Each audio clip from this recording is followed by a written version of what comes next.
Hi, I'm Jamie Flinchbaugh, host of People Solve Problems, and today we have a guest, Nick Katko. Nick, how you doing? I'm doing fine, Jamie. Thanks for having me on. Glad to have you on. So, by way of background, Nick is the president and owner of BMA, 30 years of experience practicing lean accounting, coaches companies to teaches them how to use lean accounting to solve problems, and that'll really be the theme of our topic here today. Um, so not of all of our listeners are, certainly not lean accounting experts, and many are not even lean experts. Yeah, So I should just explain, just for everyone has context, what is lean accounting and how does it fit? sure. Well, think of lean accounting and add another word to it, system, lean accounting system. And this is not about it's not about debits and credits, things like that. There's two pieces to any accounting function, there's two pieces. One is the financial accounting. That is processing the transactions, producing the financial statements. Lean accounting a part of the lean accounting system that applies to that part of the accounting function is creating continuous improvement inside the accounting function to eliminate waste and improve productivity. The other piece of an accounting system is management accounting. So this is basically the information that is used inside the business to run the business. And what happens in a lean company is that the users, people who are analyzing and making decisions, they need different information that is relevant and reliable to lean. And so it's about making that transformation so that you make better business decisions. Fantastic. And this has been something I've been curious about ever since reading Relevance Lost, which was sort of transformational book in my own Mhm. thinking. Um, can you just, before we go more into the how it gets leveraged, um, management accounting by itself has sort of gone away as a practice and a thought exercise a bit. So you're sort of bringing it back, but also bringing it back differently. Can you shed some light onto why and why it sort of went away, and maybe why this sort of rebirth through lean accounting systems Yeah. can be so transformational? The rebirth really is related to, and I'm going to just go back to, the how lean thinking really got started primarily in manufacturing. So I'm going back in the past, and people like me, people like Gene Cunningham, Ori Fumi, Mark Delugio, Jerry Solomon, all, in the late 80s, early to mid 90s, as their companies became lean, they realized that the information that the management accounting system was producing was not helping. And so it was all of us in our own ways basically changed things. And then it took all those people and my retired colleague Brian Maskell to put it all together into systems.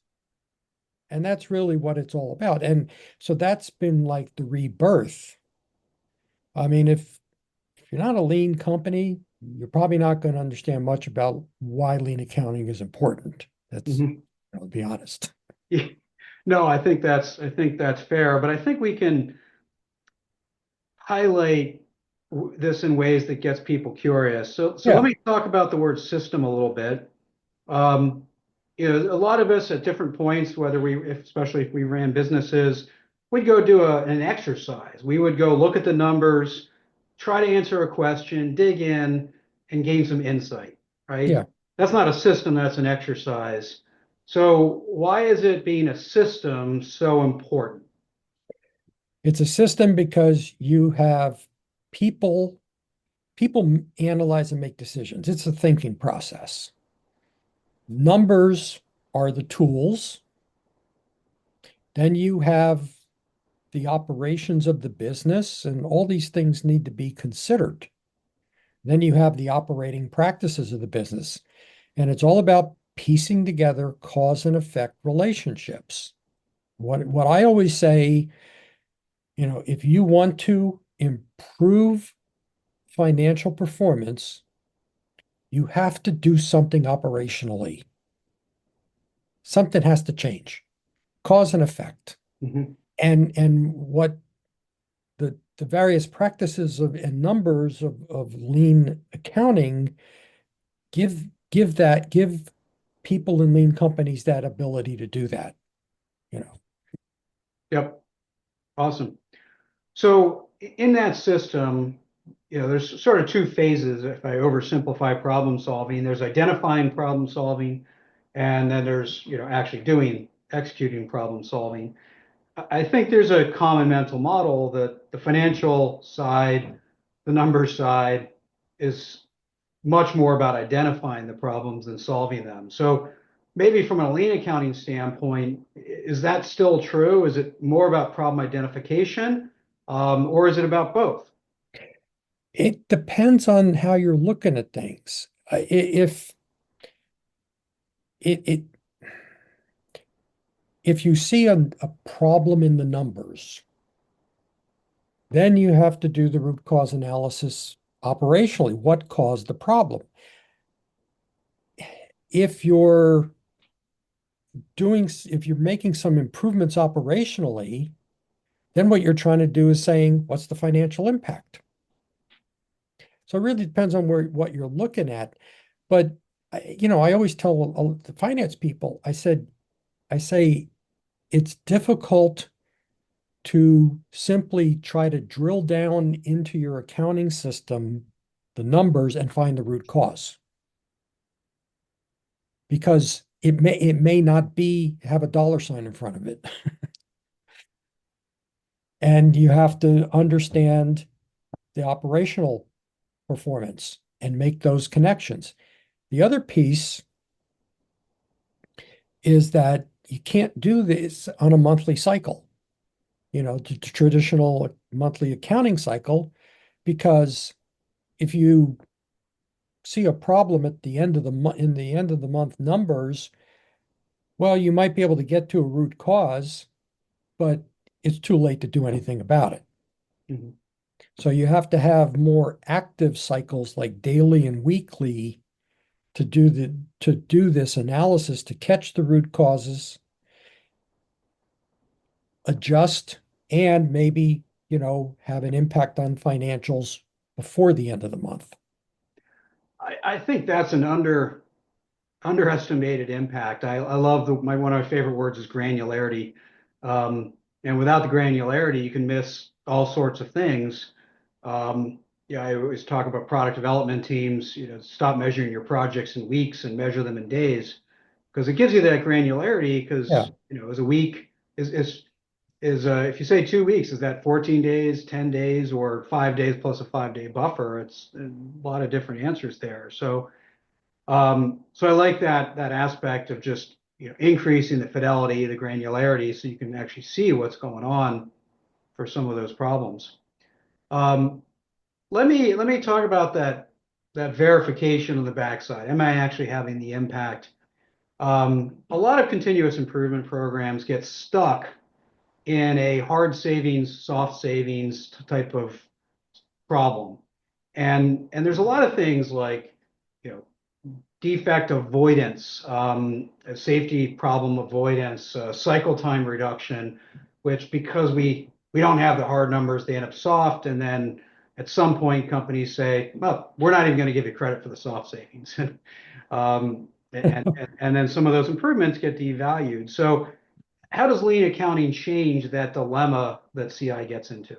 Yeah, and I would say the one advantage of lean accounting is we the numbers avoid this soft savings, because again, that's sort of like a traditional finance paradigm that everything you do needs to save cost or reduce cost, save money. Mhm.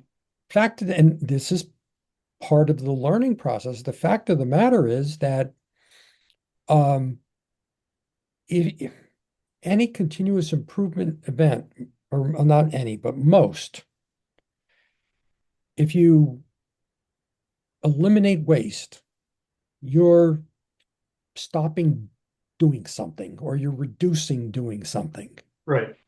So if you stop spending time on doing something, you have created time. That's the hard number. Hmm. How much of you time have you created? Which then begs the question sometimes to get to the financial piece, what are you going to do at that time? So, simple example, reducing changeover time on a machine. You go from 2 hours to 30 minutes. So you pick up an hour and a half of time. Can you produce and sell more? If the answer is yes, the financial impact is more sales and more contribution margin. There's no cost savings. Hmm. That's really what lean accounting is about, is it's about understanding what's really going on. The danger of soft savings is what you said. Oh, we saved this much time. We're going to multiply it by some rate, and we're going to say this is what we saved. And smart people say, no, that's not going to show up. I'm not giving you credit for that. And so you have people who are trying to do improvement going like this, saying, what do we do? Right. So it gives you tools for everybody to use. It's Yep. not just for accounting and finance. Well, and I think that, as you said earlier, piecing together cause and effects, which is, kind of one of my core competencies of problem solving is I think key there because we want people to be curious about what's actually happening. Dig a little deeper, go a Yeah. little rigorous. And this helps do that. So let's talk a bit about so that's a bit of the why, right? Let's talk more about the how, especially the transformation. And I want to start the very, very beginning. Yeah. And that is who's often the initiator of wanting to go to lean accounting? Is it the CI, the lean team that sees that as a hindrance or the lack of it, hindrance to their own intent, or is it the accounting team that gets curious about is there a better way or somewhere else? It's really between those three groups. It's between operational and continuous improvement people in a lean company, finance, accounting people, and then owners or executives. Those two groups are usually, and I would say a little bit more uh, lean CI people would be first, especially small business owners second, Hmm. and maybe the finance people third. Okay. Because it's not like the finance people are oblivious to this. Right. Just, these other two groups are saying it. And so they're the ones who are saying, we're not getting they're not pointing any fingers at finance, but they're just saying we don't have the information we need, and we're not sure what we need, Hmm. but we know we need something different. Yeah.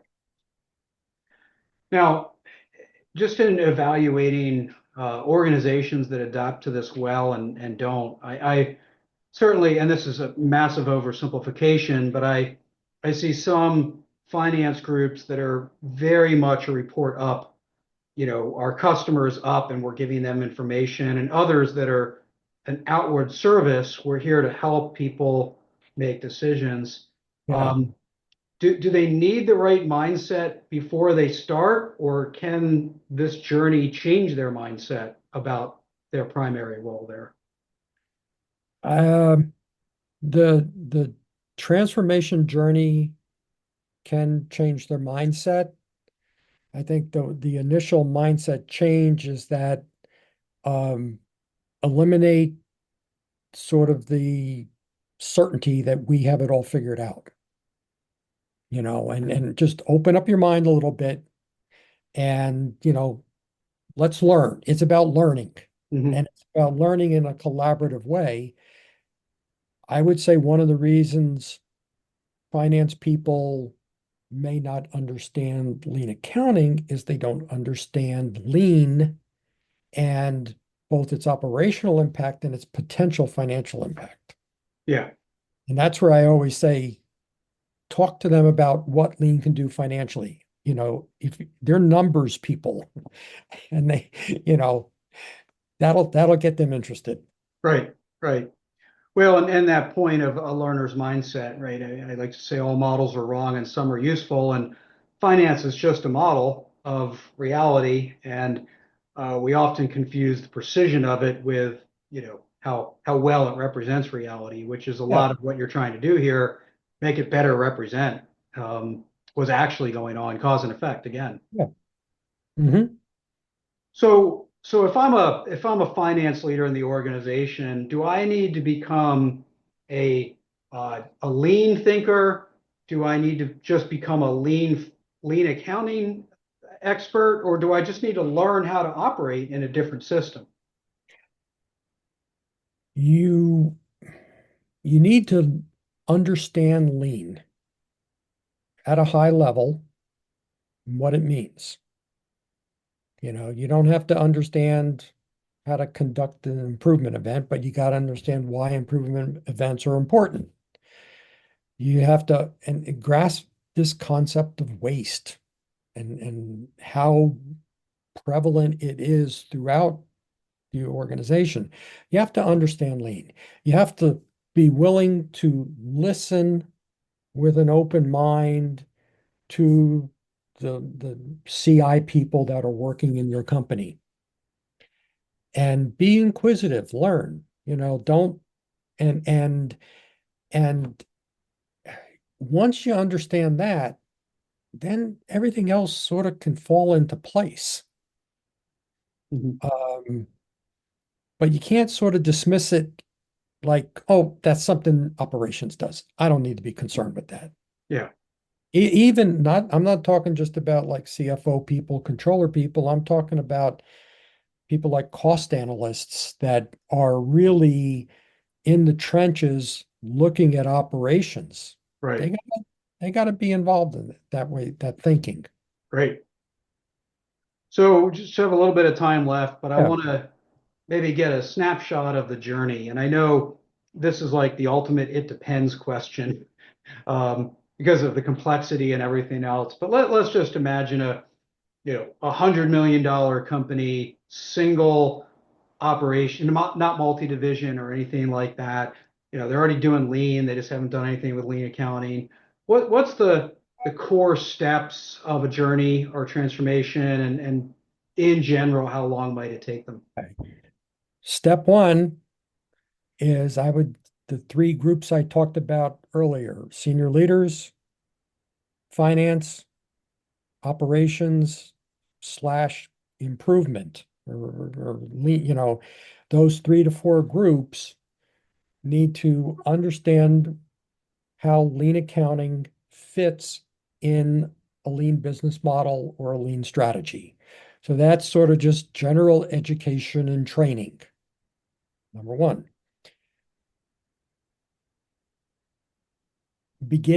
starting lean accounting, implementing transitioning is no different than lean. Start with a pilot, prove the concepts, basically create the numbers and learn how to use the numbers. You develop a team of people who learn. Once you've created the pilot, once you've completed the pilot, and think of the pilot as a PDCA cycle that can be done in a few months. It's not like we're looking at years. Then you develop standard work to take it to other parts of the business. So it's, create the model line, the pilot, and then start replicating. And then you just, when I'm working, it's always like value stream by value stream. And, get the operational piece down. Then you start expanding it out. For example, like sales and marketing. How do we analyze the profitability of pricing? So there's ways to do that in lean accounting that's different than traditional ways. And Mhm. you just, and it never ends. It's not like you put the system in and then you just forget about it. You're always looking for ways to improve it, but it's not difficult to do if you commit to doing it and learning and understand that you, you know, you're going to hit roadblocks, you're going to hit some obstacles, and you just have to work to overcome them. Yep. But you don't know what they are sometimes till you start. Right. A great snapshot, and I think the ingredients of the commitment and the learning are essential. If people want to learn more, there's you authored the Lean CFO, you co-authored practicing Lean Accounting, and of course, people can reach out to you directly Yeah. to learn more from you. So, Nick, thanks for coming on and talking about this. Thanks a lot, Jamie. Appreciate it. Are you a leader looking to level up your skills? Discover the J. Flynch Learning Lab, your gateway to insightful video courses on culture change, management systems, problem solving, and much more. Immerse yourself into content created by me and transform your leadership approach. Ready to grow? Visit jflynch.com/learning lab and use code podcast for an exclusive 30% discount. Invest in your leadership journey today.